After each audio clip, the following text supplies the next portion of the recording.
वो संजय की पत्नी नहीं है, वो सुनील दत्त और नरगिस दत्त की बहू भी नहीं है। वो सिर्फ ऐसी औरत है जिसने मेरे भाई को फंसा लिया है। भाई संजय दत्त के समाजवादी पार्टी से चुनाव लड़ने की खबर क्या फैली, बहन प्रिया दत्त भाभी पर ही भड़क उठी। एक अखबार को दिए इंटरव्यू में प्रिया ने कहा कि संजय ने चुनाव लड़ने का फैसला करने से पहले ना तो उनसे और ना ही नम्रता से सलाह ली। फिर भी उन्होंने संजय को शुभकामनाएं ही दी। लेकिन जब संजय की जगह मान्यता को चुनाव मैदान में उतारने का विकल्प सामने आया तो भाभी के खिलाफ खुलकर खड़ी हो गई प्रिया। लेकिन जल्द ही अपने बयान पर सफाई भी दे डाली। Manita is my brother's wife, and when they got married, as you all know, that it was right in the open to see. And again, I stand and say that this was his decision to get married to Manita, or earlier whoever he got married to, and it has always been his decision.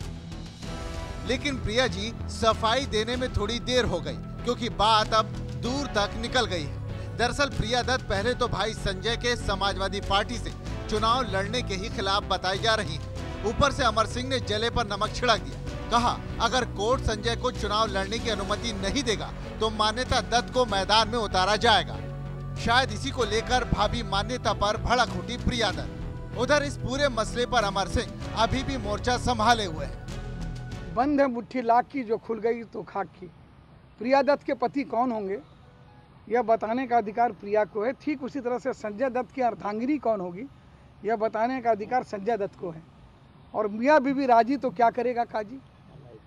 अगर संजय दत्त ने मान्यता को अपनी अर्धांगिनी और पत्नी बना है तो इसमें आप कौन और हम कौन। सच पूछा जाए तो मिस्टर एंड मिसेस दत्त यह तो संजय दत्त और मान्यता दत्त ही हैं, क्योंकि लड़कियों की टाइटल उनके पतियों से होती है। और परिवार के नाम का जो होता है, जैसे हमारी ही बेटी है श्वेता है, अमिताभ जी की बेटी, वह श्वेता नंदा है। और ऐश्वर्या जो है वो पहले राय लिखती थी, अब वो ऐश्वर्या बच्चन है। प्रिया ने सफाई दी कि संजय की चुनाव लड़ने की खबर पर उन्हें एक बार की भरोसा ही नहीं हुआ। लेकिन इस मसले पर परिवार में कोई फूट नहीं है और उनके बयान को अखबार में तोड़ मरोड़ कर पेश किया गया है। हमारे परिवार में ऐसी कोई बाधा नहीं आई है, ना ही there is any family feud.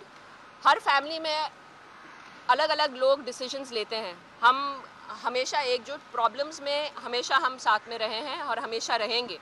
And we give support to each other like this. But everybody is an individual, everybody is free to take their own decisions. मैं अपनी डिसीजंस खुद लेती हूँ और मेरे भाई भी अपने डिसीजंस खुद लेते हैं। लेकिन प्रिया की सफाई पर अमर सिंह की सलाह के क्या मायने हैं, आप भी समझिए।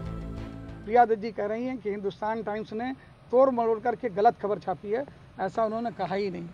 तो कम से कम पत्रकारों से वार्ता करने से पहले, ऑफ द रिकॉर्ड बात करने से भी पहले सावधान रहें, क्योंकि पत्रकारों के लिए ऑफ द रिकॉर्ड कुछ नहीं होता, सेलिब्रिटी के लिए।